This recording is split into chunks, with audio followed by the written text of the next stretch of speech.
Surprise, squirrels! You like my new do? Had my short hair on earlier, and a lot of people seemed to like it, so I chopped it off and had it dyed for spring. You like?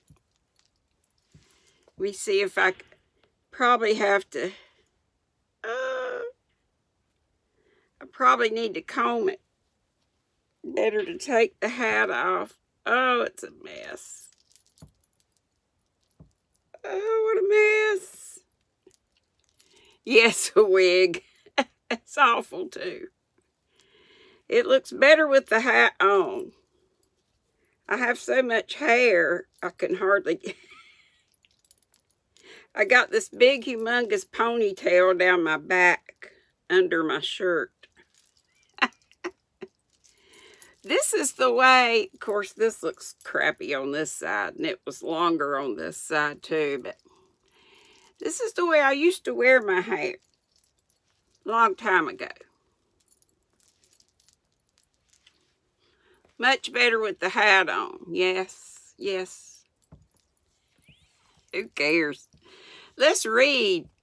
Chapter 30. Sir William stayed only a week at Hunsford, but his visit was long enough to convince him of his daughter's being most comfortably settled, and of her possessing such a husband and such a neighbor as were not often met with. While Sir William was with them, Mr. Collins devoted his morning to driving him out in his gig and showing him the country. But when he went away, the whole family returned to their usual employments, and Elizabeth was thankful. Wait a minute, I've lost my place. Thankful to find that they did. Wait a minute. Thankful to find that they did not see more of her cousin by the alteration. For the chief of the time... For the chief of the time between breakfast and dinner was now passed by him either at work in the garden, or in reading and writing, and looking out of the window in his own book room, which fronted the road. The room in which, every time I move this up, it scoops some. The room in which the ladies sat was backwards. Elizabeth had first rather wondered that Charlotte should not prefer the dining parlor for common use. It was a better-sized room and had a more pleasant aspect, but she soon saw that her friend had an excellent reason for what she did, for Mr. Collins would undoubtedly have been less in his own apartment had they sat in one equally lively, and she gave Charlotte credit for the arrangement. From the drawing room they could distinguish nothing in the lane, and were indebted to Mr. Collins for the knowledge of what carriages went along, and how often especially Miss de Bourgh drove by in her phaeton, which he never failed coming to inform them of.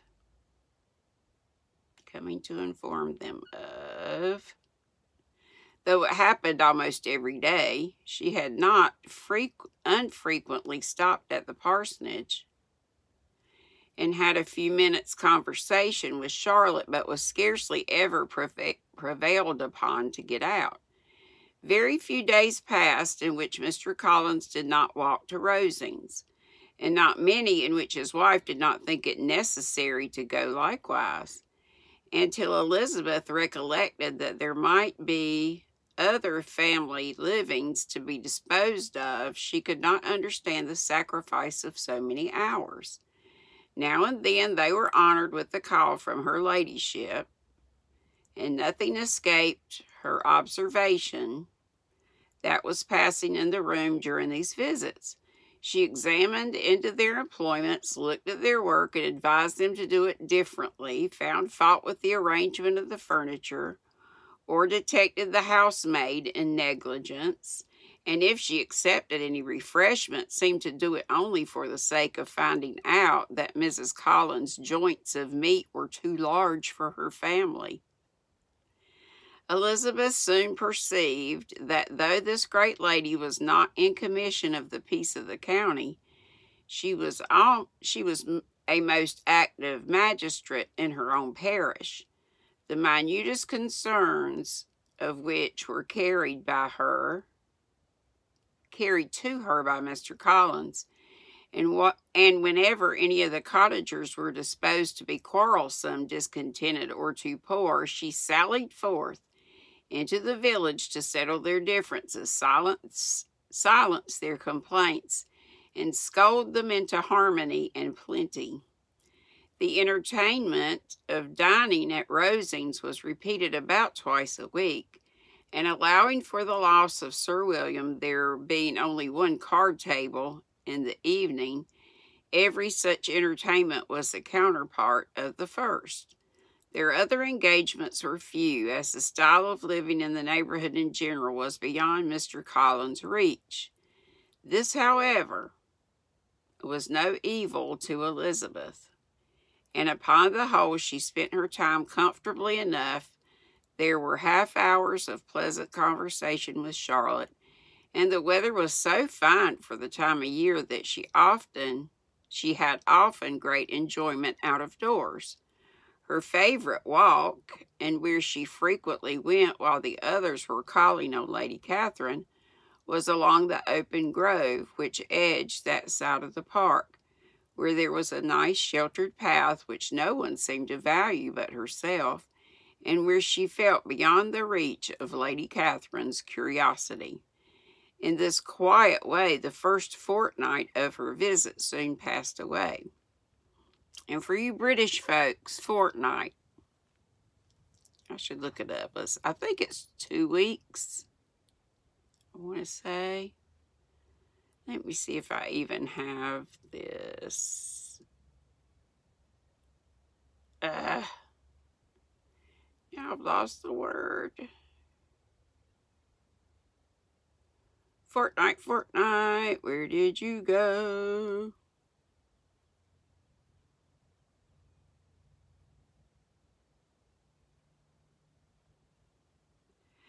Oh, well, I've lost it, doggone it. But I want to say it's 14 days, her favorite walk. And this, there it is, fortnight. No, I don't want that. Don't want that. Fortnight.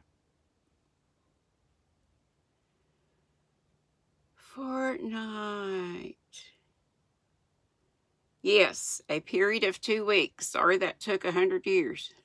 In this quiet way, the first fortnight of her visit soon passed away. Easter was approaching, and the week preceding it was to bring an addition to the family at Rosings, which in so small a circle must be important. Elizabeth had heard soon after the arrival that Mr. Darcy was expected there in the course of a few weeks. And though there were not many of her acquaintances whom she did not prefer, his coming would furnish one comparatively new to look at in their Rosings parties, and she might be amused in seeing how hopeless Miss Bingley's designs on him were, by his behavior to his cousin, for whom he was evidently designed by Lady Catherine, who talked of his coming with the greatest satisfaction, spoke of him in terms of the highest admiration, and seemed almost angry to find that he had already been frequently seen by Miss Lucas and herself.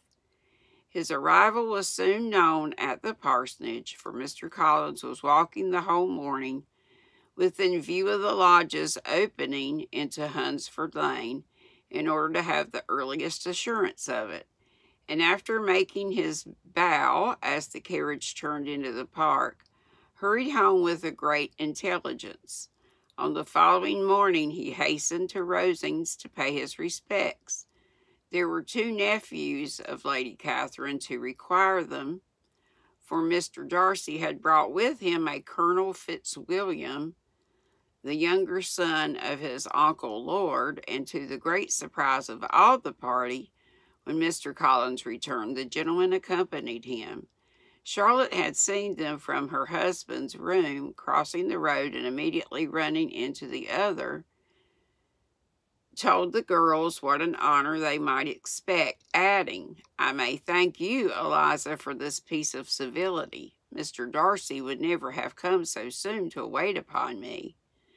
Elizabeth had scarcely time to disclaim all right to the compliment before their approach was announced by the doorbell, and shortly afterwards the three gentlemen entered the room. Colonel Fitzwilliam, who led the way, was about 30, not handsome, but in person and address most truly the gentleman. Mr. Darcy looked just as he had been used to look in Hertfordshire, paid his compliments with his usual reserve to Mrs. Collins, and whatever might be his feelings toward her friend, met her with every appearance of composure. Elizabeth merely curtsied to him without saying a word. Colonel Fitzwilliam entered into conversation directly with the readiness and ease of a well-bred man, and talked very pleasantly, but his cousin, after having addressed a slight observation on the house and garden to Mrs. Collins, sat for some time without speaking to anyone. At length, however, his civility was so far awakened as to inquire of Elizabeth after the health of her family. She answered him in the usual way, and after a moment's pause, added, "My eldest sister has been in town these 3 months. Have you never happened to see her there?"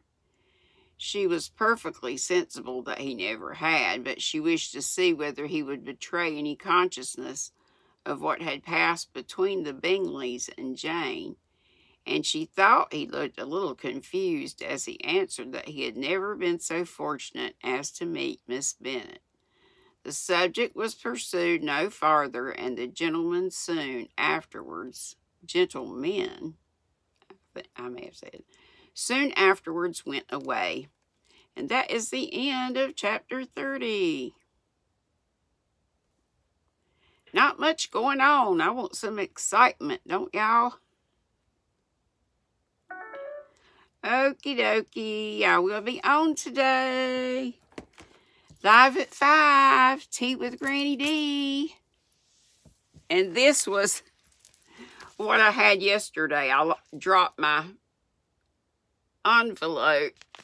You know, I put my regular high test tea in it that I call. So I got to have the caffeine. I don't know why. It doesn't do diddly squat. Prayers for Dora Beth. Besides our usual folks that we pray for, I've been watching her on videos, and seems like she's not having a well time at all. So please, please, please add Dora Beth, that yarny zebra, into your prayers. Praying for you all. Mwah. And I know lots of people are working on blue hats, which means this. And you know it can happen to adults too. So be sweet. Don't be ugly. If you don't have anything nice to say, don't say anything at all. I have to remember that too. See you later. Love ya. Bye-bye.